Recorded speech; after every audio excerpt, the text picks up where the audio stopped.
Hey guys, welcome back, it's Ripe again, back with more entitled neighbor stories. In this video, a neighbor refused to cut down dangerous trees on his own property and they then ended up falling on my own house. He caused over $300,000 in damages. Let's dive right into the video. The first one is titled, "Neighbor cut our tree without telling me, now demands I pay for it." So we got a pretty big tree in our backyard that would go into the neighbor's property. A while back he asked us to cut it, but we did not have the money to do it. We finally were talking to someone who could trim it back for us about a week ago, but still decided that we were not able to do it just yet. Then yesterday morning I wake up and I hear someone cutting a tree. I did not think to check because no one had told us that they were gonna be cutting our tree. Then a few hours later the neighbor comes to our door and hands me the bill. It says to drop the money off with our neighbor so the guy who cut the tree can pick up the money.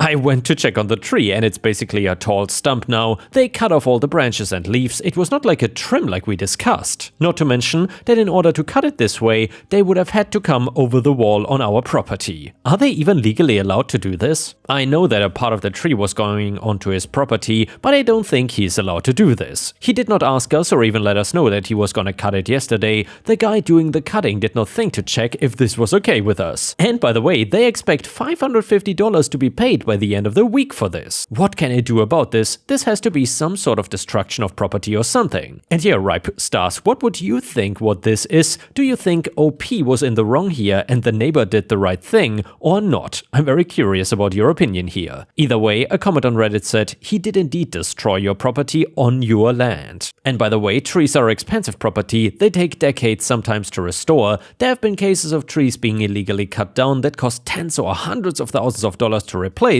You have a very good reason to contact an arborist here and have them assess the damage and the cost of replacing it with a tree of the same species height, and that will be a solid number you can put on the amount of damages your neighbor and or the tree cutting company may be responsible for. That number could be very, very high. It's really hard to get big tall trees full of leaves and branches transplanted and to keep them alive afterwards to make you whole again. Another comment said, there's a recent case in NJ where someone could be facing a 7-figure bill for cutting down his neighbor's tree. As others have said, get an arborist and a lawyer. And now thankfully we have an update to the story which reads like this. So after posting my story here and getting some solid advice, I decided to take things seriously. First, I called an arborist to come and assess the damage. The arborist confirmed that the tree was dying because of the extensive root damage. He explained that since our neighbor chopped off a large portion of the roots, the tree could not get enough nutrients anymore and water. He gave me a detailed report that laid out how the tree was likely to die within the next year. It also included an estimated value of the tree, which turned out to be over $15,000 considering its age and size. Armed with this report, I called a lawyer. I explained the situation and he advised me that we had a strong case. Since the neighbor had trespassed onto our property and damaged our tree without permission, they were liable for the cost of the tree and any related damages. My lawyer drafted a demand letter and sent it to my neighbor explaining that they needed to compensate us for the tree's loss and the cost of removal. The letter gave them a week to respond. At first I thought they might come over and talk things through, but they didn't. A few days after they received the letter, I got a call from their lawyer. Their lawyer tried to argue that they had the right to cut the roots because they were encroaching on their property.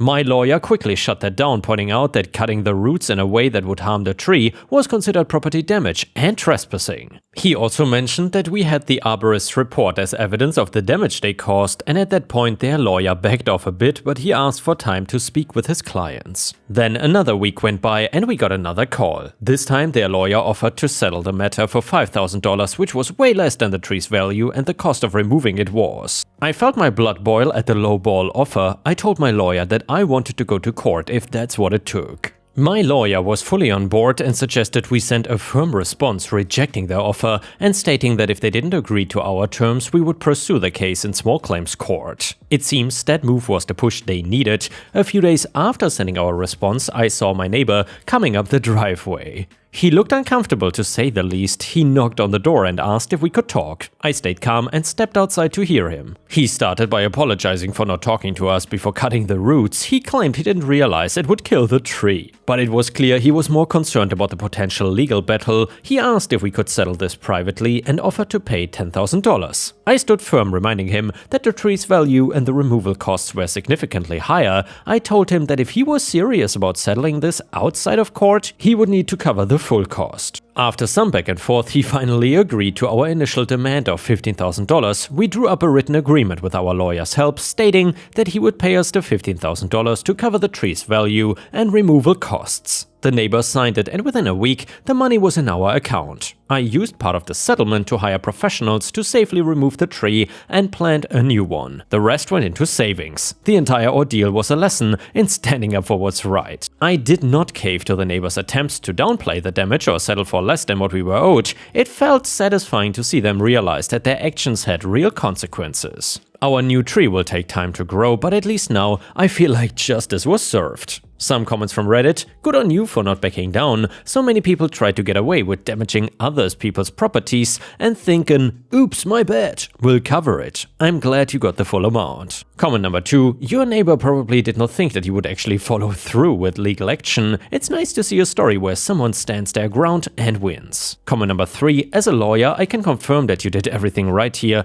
Getting the arborist report and involving a lawyer early on made all the difference. It's sad the tree could not be saved, but at least you got the compensation you deserved. And the next one is titled, Neighbor refused to cut down dangerous trees on his property. They fell on my house and destroyed it. $300,000 in damages. And by the way, if you enjoyed the tree law stories, please don't forget to like the video and subscribe to the channel if you haven't already, because that would be very much appreciated. So, have you ever had that one neighbor that no matter what you try to do, there's always something that gets on your nerves about them? I had that with a neighbor that moved in next door to me about 2 years ago. The neighborhood I'm a part of is quiet, a bit off the beaten path, so there's a lot of trees around that people just build their houses around. My family's yard did not have any trees, or not any that we needed to worry about maintaining, but the house next door had 3 large trees that were not in the best shape. Seeing them start to tilt towards my property made me wary of them, and I remember asking the previous owner of the property if she was gonna do something about them. She told me that she was actually leaving the property, but that the new owner would be the one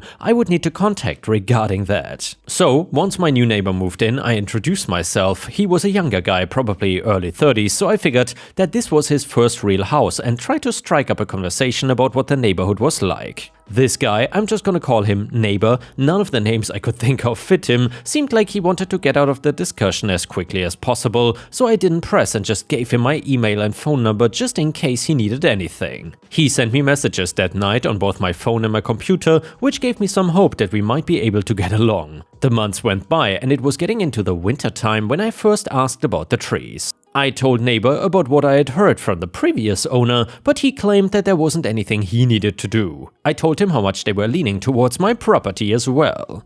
I expressed concern that if we were to have a large snowfall or even just a regular storm, one or all of them could come down and hit a part of my house. The neighbor brushed me off, saying that everything was fine and that I was just overreacting. Since I had lived next to the trees for so long, I was probably just imagining them getting closer, but the neighbor claimed that they were still sturdy. Every now and then, again, I would message him about the trees. I took pictures from the middle of winter to the beginning of spring, noting how unstable they looked. The emails and texts I sent were met with the same dismissals from when I first brought it up. The neighbor thought I was just being sensitive about the whole thing. It was a month after the last text I sent him that we had a storm. Where I live, we are nowhere near the coast. Hurricane-like storms are not common. The day it hit, I swear, I could not even hear myself think from just how heavy the rain was pounding. It was a Wednesday, I remember that clearly because my kids were getting ready for school when we got the severe weather alert. It took less than an hour for the power to go out, and all we could really do was find some flashlights and candles to wait out the worst of it. My phone lost signal shortly after. The next thing I knew, I heard this loud crashing sound. You know, when you hear a car crash and you are indoors, the sound is just so loud that even if it is a few blocks away, you can hear it. Well, it was about 10 times louder than that, and the house shook with the noise. There was a cracking noise, and I watched in horror as part of the ceiling above the living room began to split apart. I got my family out of the room and towards the basement, where we stayed for a good 3 hours. The sounds of the storm were louder than before, and I could see that there was water starting to seep under the basement door. Finally, once the storm had subsided and I was able to get service again, we got out of the basement. The house was in ruins. The water was coming from the cracked ceiling. I moved my family out of the house and could see that one of my neighbor's trees had fallen onto our roof. Basically, it hit it hard enough that the roof buckled, sending the tree through the attic and into the house. There was rainwater everywhere, leaves and rotten branches scattered through the puddles in the house, and the tree itself was completely uprooted from the ground, sticking out of our home like someone had thrown it down. I was in shock and don't really remember what happened much afterwards. My wonderful wife took charge, grabbing me and my kids into the car, which had not been damaged, and driving to her parents' house. While my in-laws got the kids settled, my wife and I headed back to the house to see if there was anything that we could salvage. My wife called the fire department before we tried to go back in, and while she did so, I headed over to my neighbor's house. I tried to stay calm when I told him about what happened.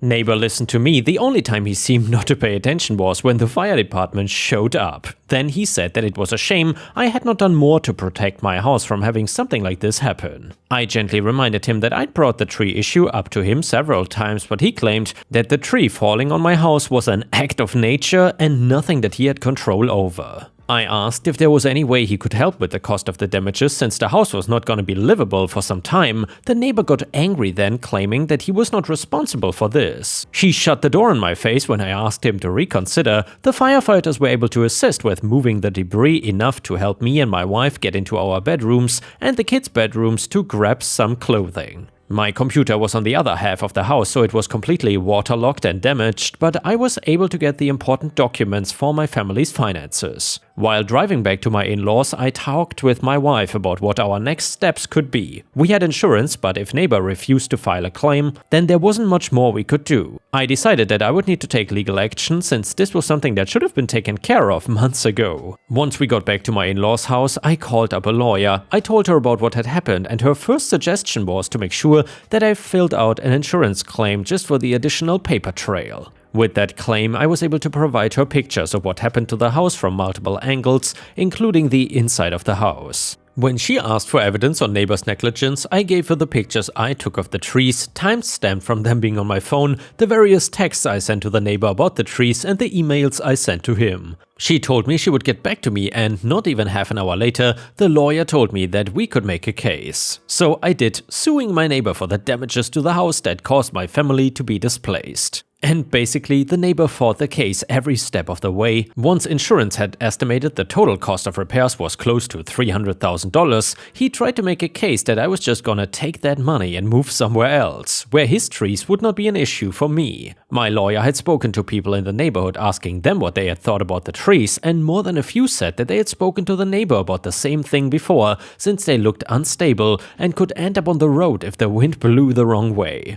She also told me that she had found something while checking on neighbor's property records and told me that it would be enough to win the case. We did end up going to trial since the neighbor pleaded not guilty and refused to take responsibility for anything that happened regardless of the evidence I had. His whole defense was that the tree could have fallen at any time and it should have been the previous owner's responsibility to take the trees out instead. That is when my lawyer told the court about an agreement that the neighbor had signed. Apparently, when he got the property, the township had heard too many people complaining about the trees and wrote up a contract for him to sign that would have the trees removed within the first 3 months of him moving into the property. Apparently, though, the neighbor had kept calling the township to push the date back, claiming he had financial issues that would not allow him to get the trees cut down until later. There was nothing in his records that showed a financial hardship, and it was just him being lazy. Needless to say, the court ruled in my favor. I got the full amount to cover the cost for repairs, and the neighbor was ordered by the judge to have the other 2 trees removed before the month was over. That did not stop the neighbor from trying to drag his feet, though. He attempted to delay his payments to me, but with the threat of further punishment from the court due to his negligence, he folded pretty quickly.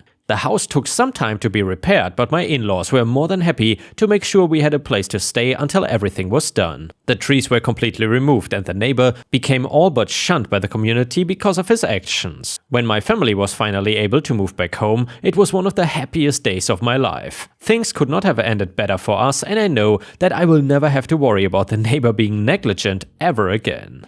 And now let's move on to the next story. It starts like this.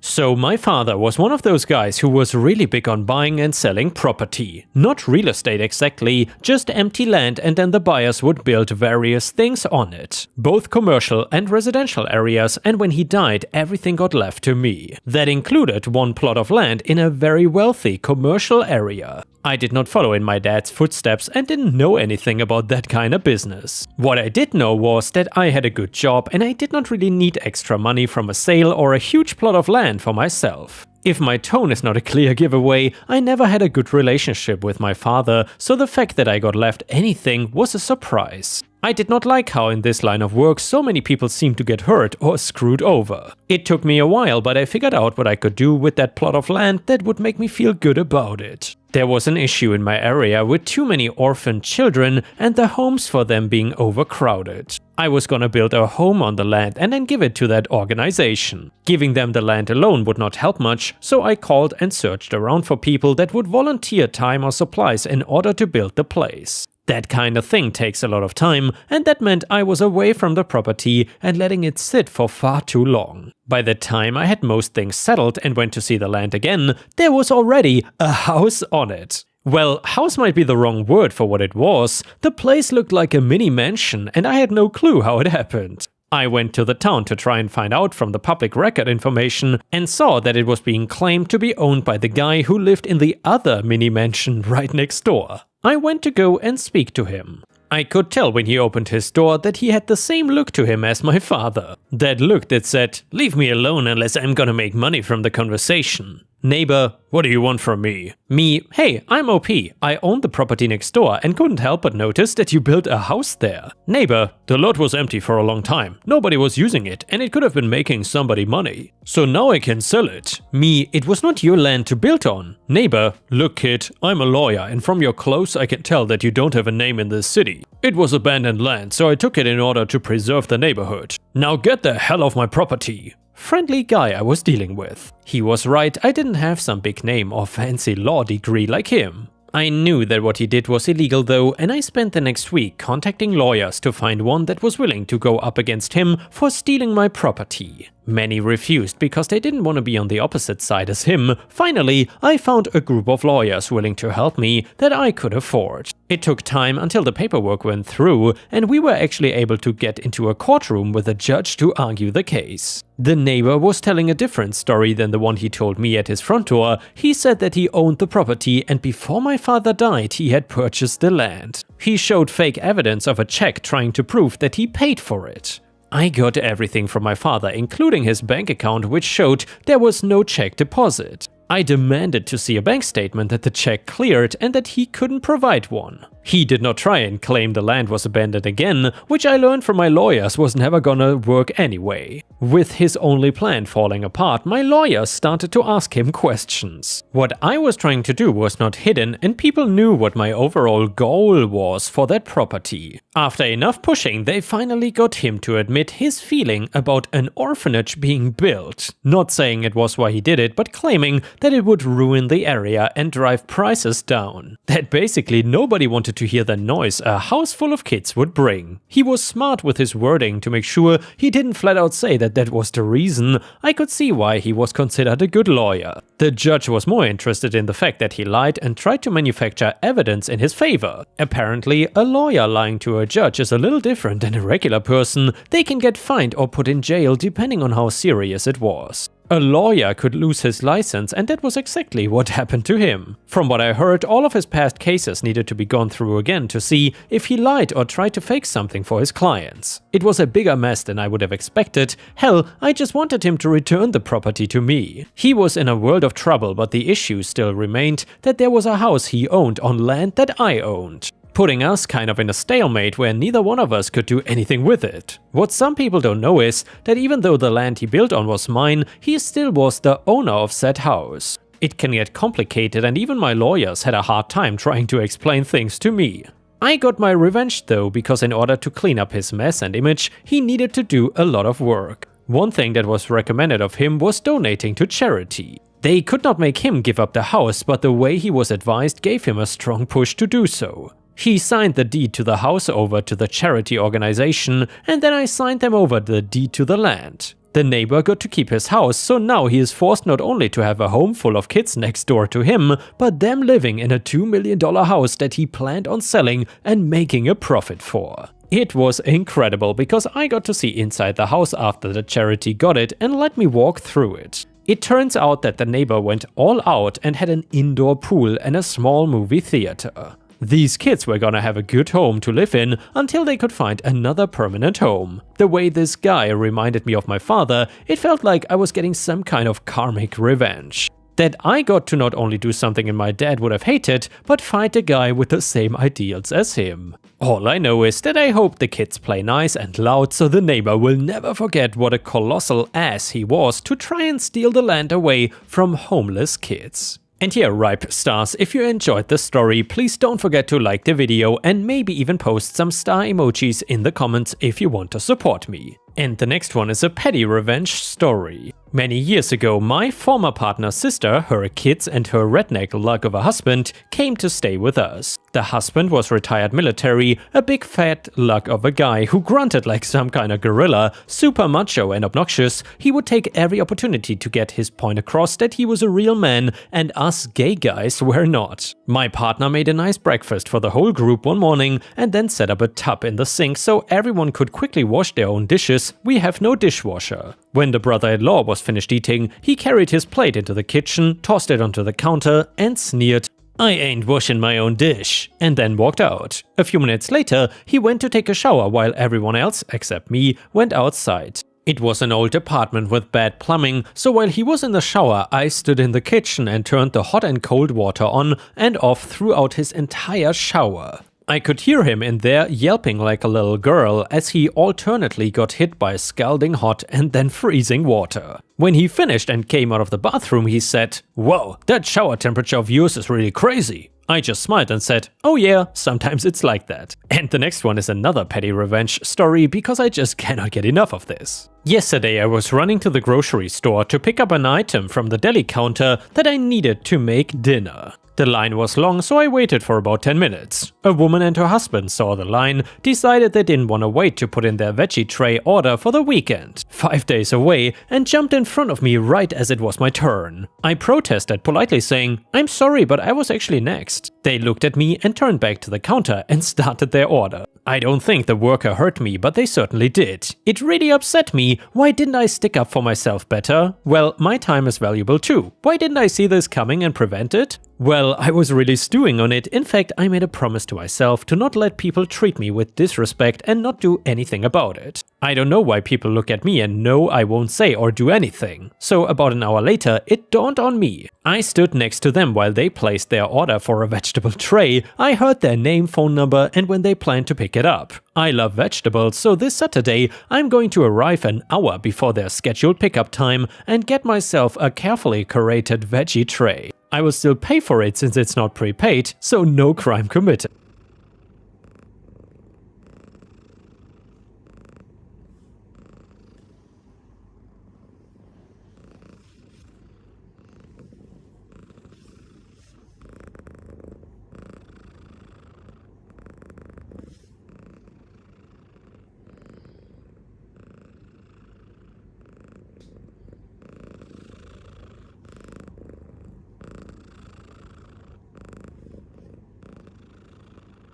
And yeah guys, with this we have reached the end of the video. However, if you cannot get enough of my content, please don't forget to subscribe to the channel to not miss any of my daily uploads. And also check out my podcast by searching for Ripe Stories on Spotify, Amazon, Audible and other podcast platforms. You will often find exclusive episodes and early access to new content. Furthermore, please check out my Patreon by going to patreon.com/ripeyoutube or my YouTube membership program for even more exclusive stories. Thank you so much, and I will see you again tomorrow.